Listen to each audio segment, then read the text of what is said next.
সেখানে, কিন্তু আমি তো এইখানে। তাহলে ওইখানে কি কোন চর, শত্রু নাকি ভ্রম? Tension, confusion.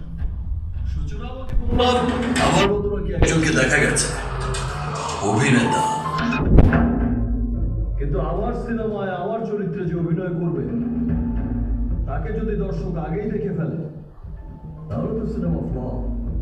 এই জন্যেই তোমার আগের ছবিতে কোনো দৃশ্যেই তুমি ছিলে না, কারণ তুফানের জীবন নিয়ে তৈরি হচ্ছে এক সিনেমা, আর সেই ছবির হিরো তুমি।